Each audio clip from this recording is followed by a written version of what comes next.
Monsieur le maire, on vous a vu tout sourire pour accueillir ces réunions de travail entre le groupe à la fois parlementaire au sens général du terme. Pourquoi c'est important de les accueillir à Montpellier et qu'est-ce que ça dit de la ville? C'est un grand honneur pour Montpellier de recevoir les principaux groupes parlementaires au Sénat et à l'Assemblée nationale de la gauche, socialistes, écologistes, républicains, qui portent la voix des contre-propositions, de l'opposition, notamment lors du budget, par exemple, voilà, s'opposant à la suppression de l'ISF, ou qui sont des groupes qui ont aussi porté une chose importante, je l'ai dit en introduction, la vaccination obligatoire pour garantir la sortie de crise. Moi, je crois que c'est le chemin que nous devons prendre, puisque le vaccin, c'est la science. Les vaccins, la vaccination infantile, c'est 30 ans d'espérance de vie. Pour sortir de la crise Covid, il faut vacciner, il n'y a pas de secret. Voilà, donc je suis très heureux de les recevoir. Et puis, c'est la gauche. Et on nous fait l'honneur à Montpellier de venir au moment où nous mettons en œuvre la deuxième étape de la gratuité des transports, qui est une mesure de notre bouclier social qui concilie écologie et social, car pas d'écologie sans social. L'écologie, ça ne peut pas être le truc des possédants. Ça doit être quelque chose qui nous entraîne. En tout cas, c'est ce que moi j'ai porté dans toute la campagne électorale il y a un an et c'est la façon dont je conçois la question de l'écologie. Sinon, ça devient un égoïsme et ça, cela n'est pas possible.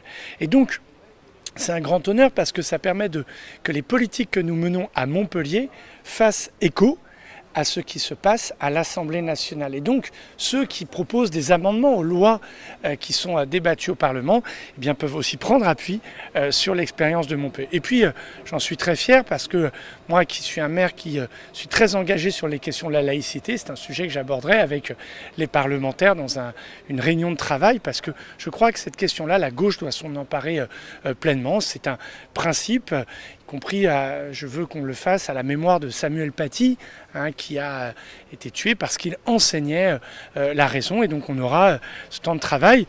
Voilà comment la gauche doit avancer. Elle parle à l'Assemblée, elle parle sur les territoires, elle s'appuie des expériences des territoires, elle s'appuie de la discussion avec les corps constitués, les associations, les syndicats, et puis les hommes et femmes qui vivent en France et qui ont besoin d'entendre une voix forte autour de la justice sociale, autour des questions écologiques, autour de la place de l'entreprise, de la place du travail. Voilà pourquoi moi je suis très heureux que ces débats aient lieu à Montpellier. Et puis c'est une bonne nouvelle aussi pour l'hôtellerie, la restauration, l'image de la ville.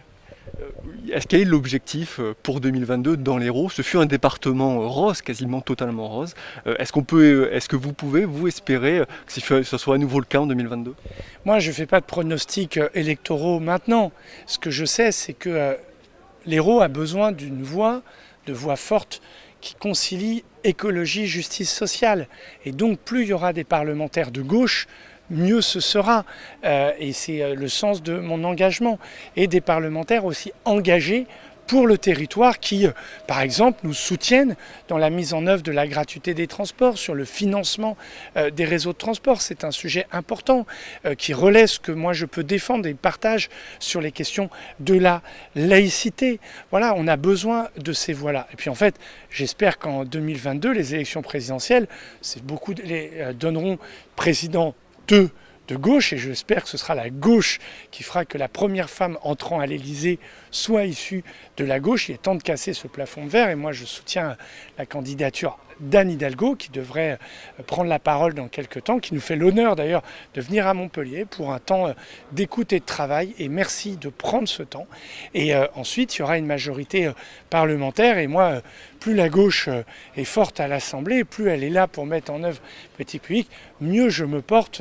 Moi c'est ma famille politique, la gauche, et elle doit porter ses valeurs dans le respect des autres, dans le respect, dans la considération, ni dans un esprit revanchard. Elle doit d'abord s'adresser aux Françaises et aux Français plutôt qu'à chercher des polémiques stériles qui abîment le débat démocratique et qui provoquent une immense lassitude de nos concitoyens.